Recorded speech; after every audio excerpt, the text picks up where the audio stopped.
Section 1. You will hear a tourist asking about cruises round the harbour. First, look at questions 1 to 7.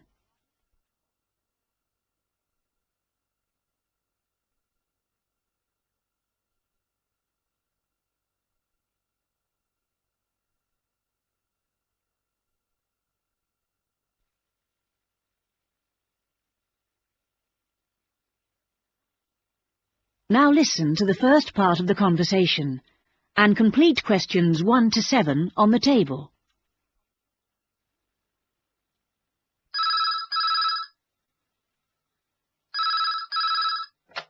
Good morning, Blue Harbour Cruises. How can I help you? Oh, good morning. Can you tell me something about the different cruises you run? Well, we run 3 cruises every day, each offering something slightly different. Oh, let me just get a pencil so I can make a note of this. Right. Firstly, there's the Highlight Cruise, then we do the Noon Cruise, and we also have our Coffee Cruise. Could you tell me a bit about them? When they leave, how often, that sort of thing? Well, the Highlight Cruise is $16 per person, and that leaves at 9:30 every morning and takes 2 hours to go around the harbour. Right, 9:30. And do you get coffee or refreshments? No, but there's a kiosk on board where you can buy drinks and snacks, and we do provide everyone with a free souvenir postcard. Right. And then there's our Noon Cruise at $42 per person. This is more expensive, but of course it takes longer, and for that price you get a 3-course lunch. Oh, that sounds good. And what about the last one? That's the Coffee Cruise. Well, that's $25 each. It takes 2.5 hours. When does that leave? At 2:15 daily? And presumably the coffee is included? Yes, and sandwiches are served free of charge. Now you have some time to look at questions 8 to 10.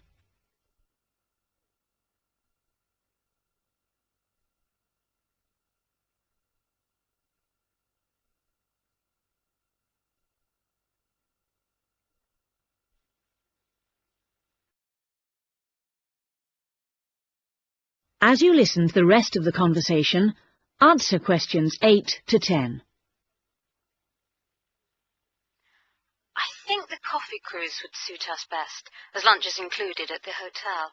Can I book for 2 people for tomorrow, please? No need to book, just be down at the quay at 2 o'clock. All our cruises depart from jetty number 2. Can you tell me where that is exactly? Yes, number 2 jetty is opposite the shops. It's clearly signposted. Right. And can you tell me, is there a commentary? Yes, there's a commentary on all the cruises. Is it possible to listen to the commentary in Japanese? My friend doesn't speak much English. It's in English only, I'm afraid, but the tour guides usually speak some Japanese, so she'll be able to ask questions. Oh, fine. Oh, and one other thing. I should just mention that it gets extremely hot on the upper deck at this time of year, so it's a good idea to wear a hat. Otherwise, you could get quite badly sunburnt. Right, I'll remember that. Thanks very much.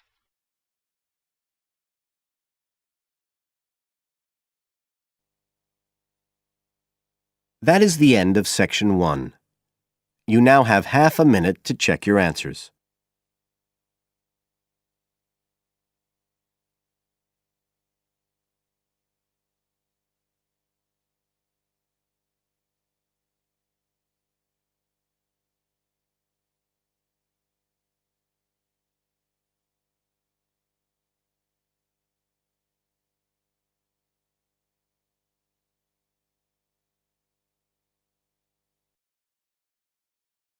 Two.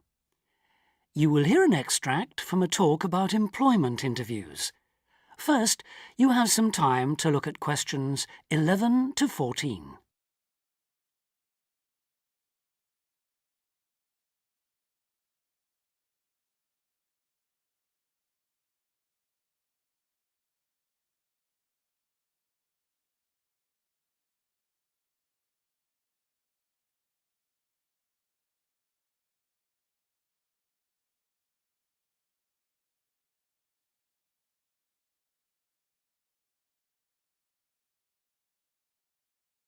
Now listen carefully and answer questions 11 to 14. Today I have with me Sandy Richardson of the local Workforce Center, and she'll be talking about that critical step towards the goal of employment, the interview. Sandy, what is an interview for, and what's the best way to approach it? A job interview is simply a meeting between you and a potential employer to discuss your qualifications and see if there is a fit. The employer wants to verify what they know about you and talk about your qualifications.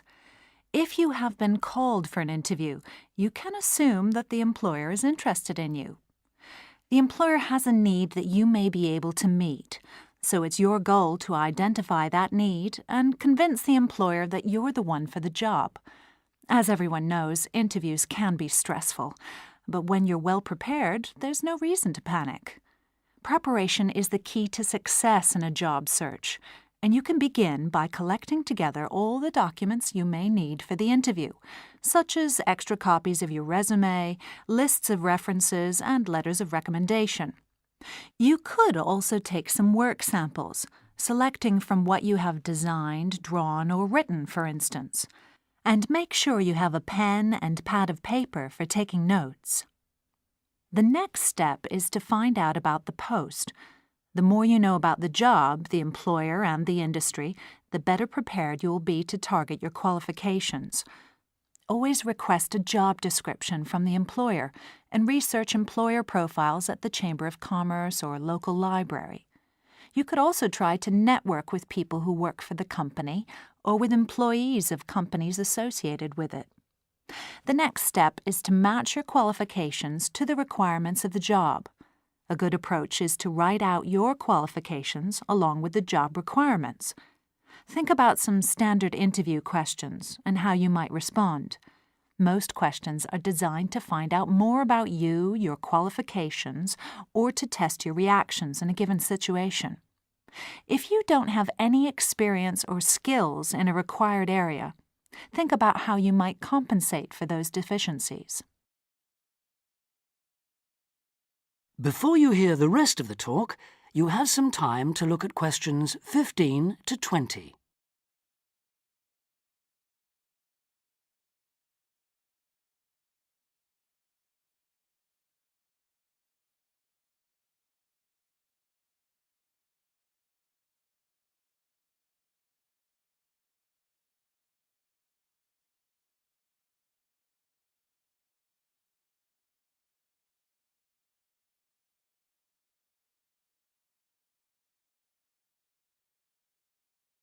Now listen and answer questions 15 to 20. During an interview, it's important that you be yourself. Get a good night's sleep and plan your travel to be there in plenty of time so that you're not arriving out of breath with 30 seconds to spare. Don't, though, present yourself for the interview too early, 10 minutes at most. In the interview, listen carefully to each question asked. Take your time in responding and make sure your answers are positive. It's important to express a good attitude and show that you're willing to work, eager to learn, and are flexible. If you are unsure of a question, don't be afraid to ask for clarification.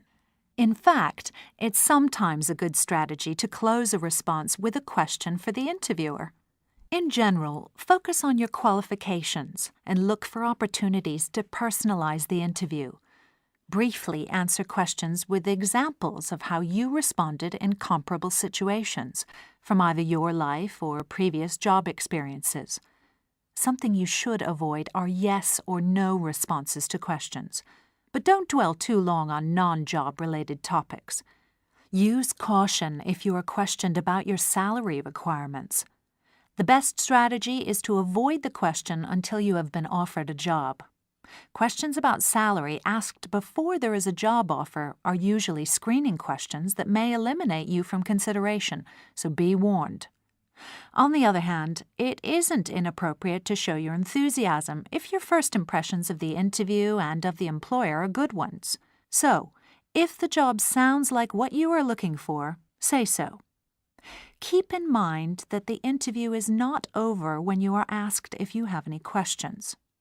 Come prepared to ask a couple of specific questions that again show your knowledge and interest in the job.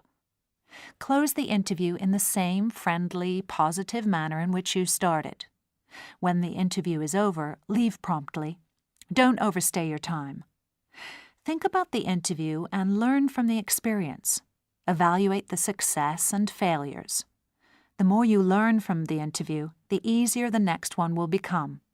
You'll become much more confident. To close, here are a few more tips. First, maintain good eye contact throughout the interview and be aware of nonverbal body language. Second, dress a step above what you would wear on the job. Go to the hairdressers, have a shave, etc. Remember that your appearance is a key indicator of whether you have the right attitude, so it can pay to give some thought to how you look. And finally, don't be a clock watcher. That is the end of Section 2.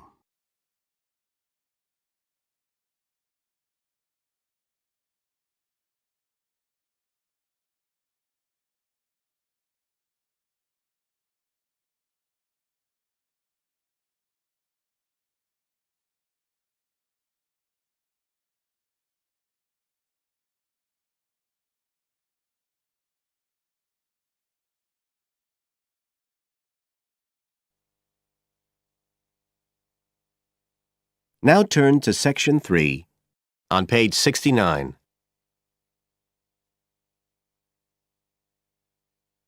Section 3.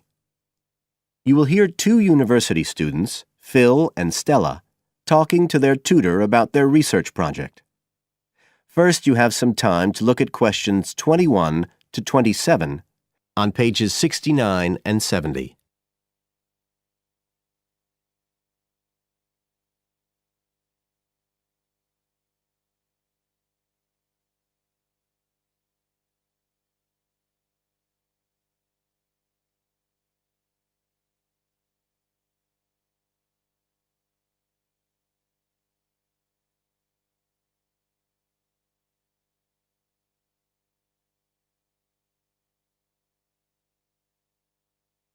Now listen carefully and answer questions 21 to 27.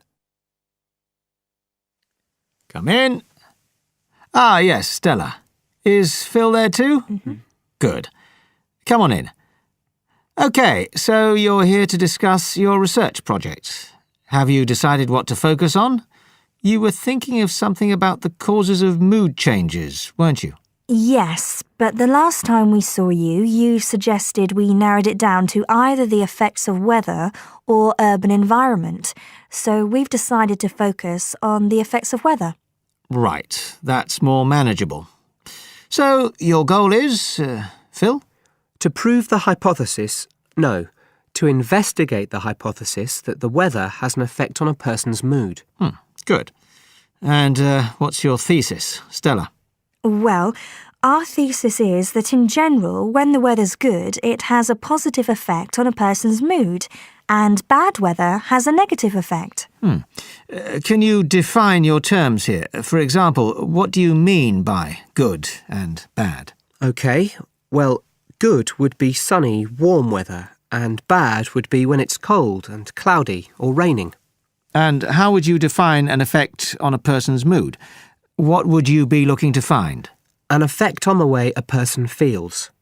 A change in the way they feel, like from feeling happy and optimistic to sad and depressed. Right. And what sort of weather variables will you be looking at? Oh, sunshine, temperature, cloudiness, precipitation, among others. It'll depend a bit what the weather's like when we do the survey. Fine. We'll talk about that in a minute. But first, what about background reading? I gave you some suggestions. Did you manage to read any of it? Yes, we read the Ross Vickers article, the one comparing the groups of American Marines training in summer and winter. That's quite relevant to our study.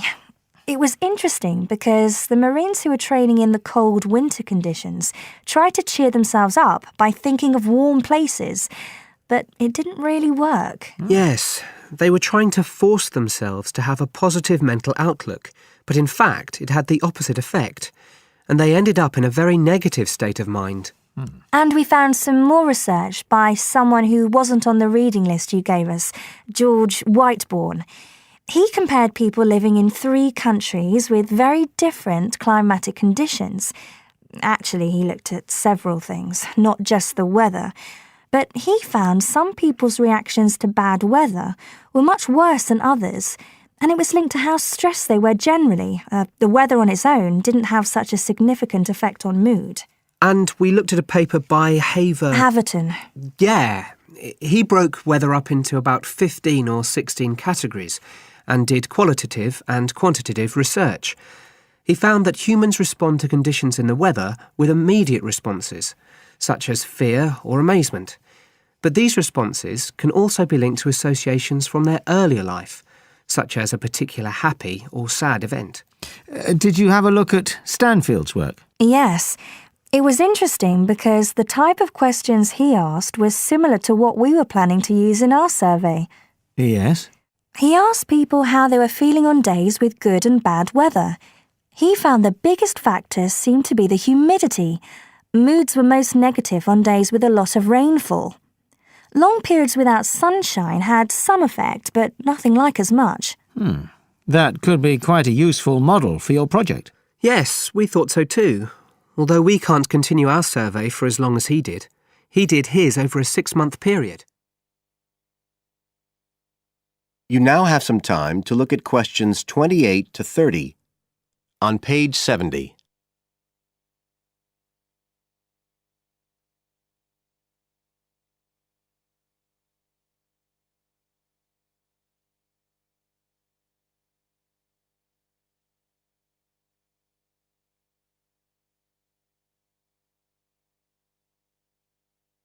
Now listen and answer questions 28 to 30. Right. Well, you've made quite a good start. So, where are you going from here? Well, we've already made the questionnaire we're going to use for the survey. It's quite short, just 8 questions. We're aiming to survey 20 people over a period of 3 months from October to December. We can't specify the actual dates yet because it depends on the weather. We want to do the survey on days with a range of different weather conditions. And we'll just be working on campus, so our data will only be statistically sound for the student population here. That's okay. Have you thought how you'll determine what will constitute each aspect of weather, and how many you're looking at?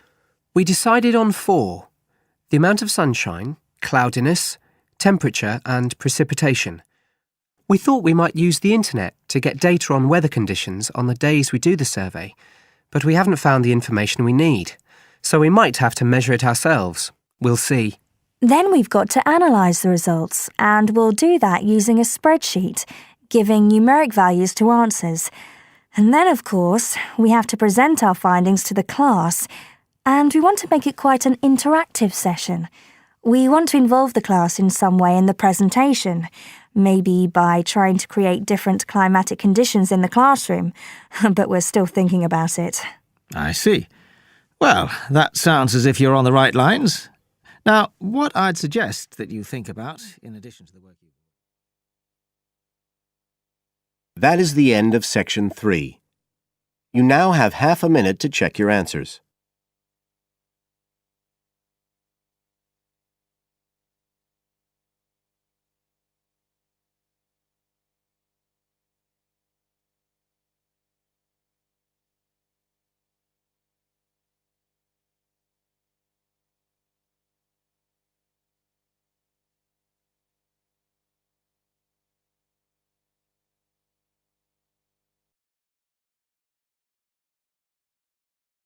Exam Listening, Section 4. You will hear part of a lecture about the school calendar. Listen carefully and answer questions 31 to 40. So, having seen that the 6-term system has passed the test of cost-effectiveness, we can move on to the educational aspects of this arrangement. Firstly, all the terms would be approximately the same length.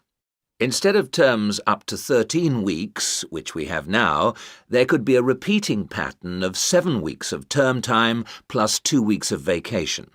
This would be repeated 6 times per year.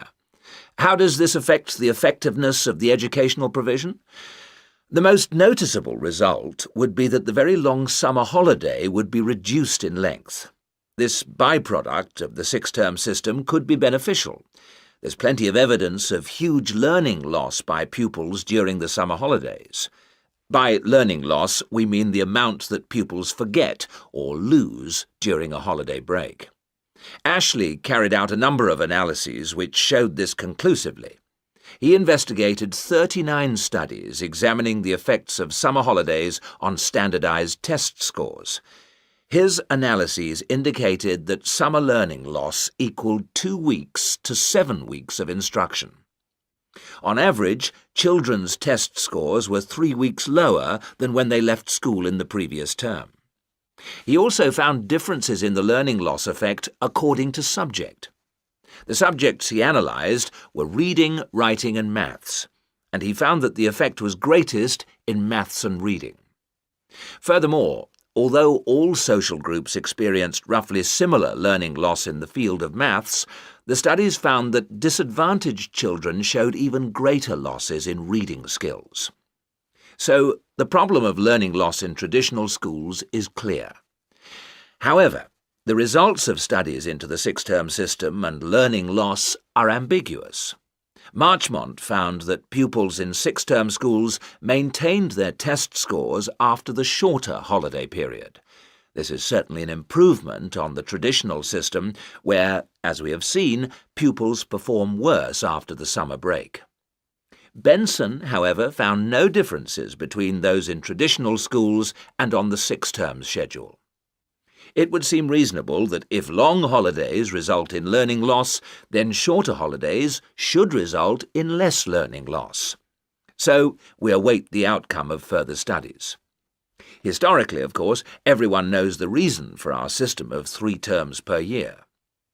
In days when agriculture was of much greater importance in our working lives, it was essential that the children helped with the harvest. Later on, this changed, and more people moved into the towns. But then there was a new problem. Before air conditioning, it was very impractical to try to teach children in the summer months. Nowadays, that's no longer a barrier. One way of providing something different is the summer school. Here, there is a completely different kind of educational provision. Cooper and others investigated 93 summer schools and the results they achieved. They all had a positive effect on learning.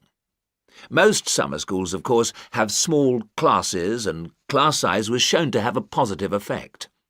Additionally, summer school children usually benefit from a great deal of parental support, not least because payment of fees is involved, and this, as so often, was shown to produce very good outcomes. Results were most impressive, in maths in general.